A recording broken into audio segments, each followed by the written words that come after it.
अस्सलाम वालेकुम नाज़रीन, आप देख रहे हैं जानिसार न्यूज़ मालेगांव। जानिसार न्यूज़ मालेगांव में आपका स्वागत है। नाज़रीन, चलिए आज की इस अहम खबर की तरफ हम आपको दिखाते हैं। सुश्री इकरा चौधरी जी, प्लीज आप बोलिएगा। धन्यवाद सभापति जी। मैं सबसे पहले दाद देना चाहती हूँ इस बिल के टाइमिंग की कि अभी ईद की रौनक बुझी भी नहीं थी और हमारी जड़ों पर एक नया फरमान लाया गया। पहले उत्तर प्रदेश में मुसलमानों को नमाज पढ़ने पर रोक लगाई और फिर सौगात में ये बिल लाया गया। निसार में तेरी गलियों पे है वतन, जहाँ चली है रिवाजो गैर कि कोई ना सर उठाकर चल सके।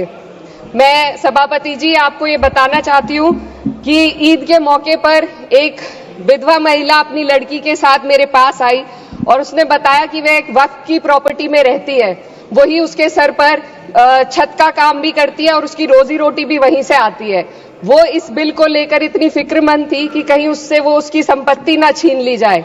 वो अकेली एक ऐसी महिला नहीं है, ऐसे लाखों लोग हैं जो वक्फ की गरीब महिलाएं जो वक्फ की संपत्ति से अपना रोजगार चला रहे हैं। और ये जो वक्फ बाय यूजर क्लॉज के हटाने से लाखों वक्फ की जायदाद अपना स्टेटस खो देंगी और लाखों लोग इसी तरीके के लोग सड़कों पर आ जाएंगे। वक्फ क्या है? वक्फ बाय यूजर क्या है? इसका ये मतलब है कि कोई जायदाद अगर सालों से दीन और भलाई के कामों के लिए इस्तेमाल हो रही हो तो वो खुद ब खुद वक्फ मानी जाएगी। हिंदुस्तान की अदालतों ने भी इस बात को तस्लीम किया है। वक्फ बाय यूजर सिर्फ वक्फ बोर्ड को ही मिली कोई खास सौगात नहीं है, ये बल्कि सभी अन्य धार्मिक ट्रस्टों को परंपरा और यूज के आधार पर बिना किसी डॉक्यूमेंटेशन के धार्मिक चरित्र को डिक्लेयर करने का राइट मिला हुआ है। भारत के संविधान के आर्टिकल 13 क्लॉज 3 में कस्टम और यूसेज को कानूनी वैधानिकता प्रदान करता है। इसी आर्टिकल से वक्फ बाय यूजर भी निकला गया है। इस बिल के कानून बनने पर वक्फ बोर्ड तो इस प्रोविजन से हाथ धो बैठेगा, लेकिन अन्य धार्मिक ट्रस्टों को यह सुविधा जारी रहेगी। इससे भारतीय संविधान के आर्टिकल 14 और 15 का सीधा उल्लंघन है, जो धर्म और जाति के आधार पर भेदभाव और कानून के सामने सभी की बराबरी पर जोर देता है। मैं इसके साथ ये भी कहना चाहती हूँ कि सत्ता के लोग जो एक दूसरे की पीठ थपथपा रहे हैं कि वक्फ बाय यूजर का जो अमेंडमेंट इन्होंने दिया उसको एक्सेप्ट कर लिया गया है, लेकिन इनकी शरारत यह है कि उसके साथ ही एक ऐसा प्रोवाइजो इसमें शामिल किया गया जिसके आधार पर यह कहा गया है कि अगर कोई भी वक्फ की संपत्ति विवादित हो तो वो अपना वक्फ स्टेटस खो देगी। तो जो अमेंडमेंट इन्होंने दिया है जिसको एक्सेप्ट कर लिया गया है उसका कोई मतलब नहीं है, ये इनकी नीयत है जो साफ जाहिर हो रही है। सोने पर सुहागा एक काम और किया है, सरकार ने वक्फ की कानून के सेक्शन 107 को हटाकर लिमिटेशन एक्ट में 12 साल तक ही किसी के खिलाफ अदालत में जाने का प्रोविजन है। सेक्शन 107 में बोर्ड को लिमिटेशन एक्ट से राहत मिली हुई थी। वक्फ बोर्ड कभी भी अवैध कब्जाधारियों के खिलाफ अदालत जा सकता था। अगर ये सेक्शन ना हो तो अवैध कब्जा करने वाले लोग कानूनी प्रक्रिया का फायदा उठाकर वक्फ की प्रॉपर्टी को हड़प सकते हैं। अन्य धार्मिक ट्रस्टों पर भी ये लिमिटेशन एक्ट लागू नहीं होती, तो फिर वक्फ बोर्ड के साथ ये सौतेला रवैया क्यों किया जा रहा है? धर्म को देखकर दोहरी नीति क्यों अपनाई जा रही है? सेक्शन 107 और वक्फ बाय यूजर को अगर एक साथ पढ़ा जाए तो इससे लाखों वक्फ की प्रॉपर्टी पर कब्जा किया जाएगा। इसलिए ये बिल मुसलमान की भलाई का नहीं बल्कि उनके वजूद और विरासत को मिटाने का बिल है।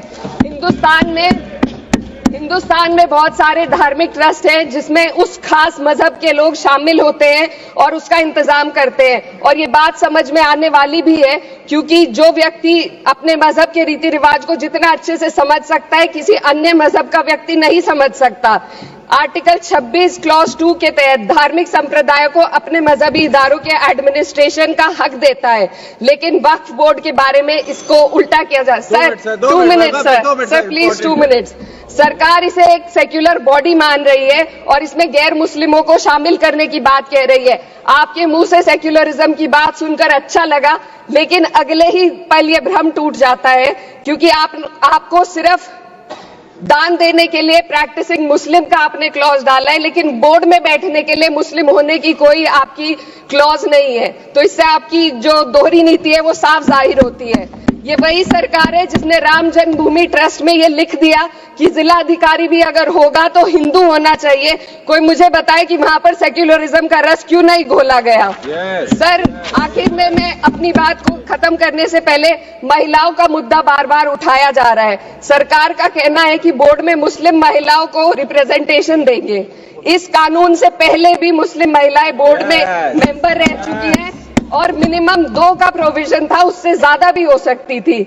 सर, मैं ये कहना चाहती हूँ कि सरकार ने महिलाओं के लिए ऐसा कौन सा नया काम किया जिसका ढिंडोरा सरकार का हर सदस्य पीट रहा है। इस बात की तायीद अगर आपकी तरफ से कोई मुस्लिम महिला करती तो हम उसका यकीन भी करते, लेकिन अफसोस आपकी इतनी लंबी कतार में एक भी मुस्लिम महिला नजर नहीं आती है।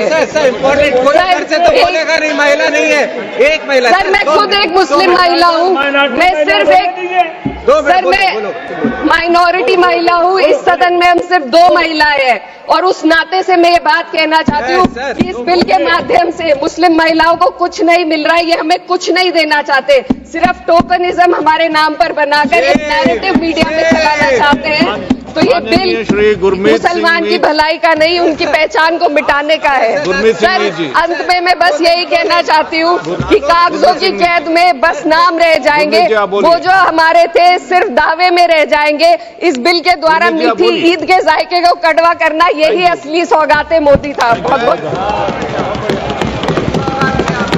अगर आपने अभी तक हमारा चैनल सब्सक्राइब नहीं किया तो हमारे चैनल को सब्सक्राइब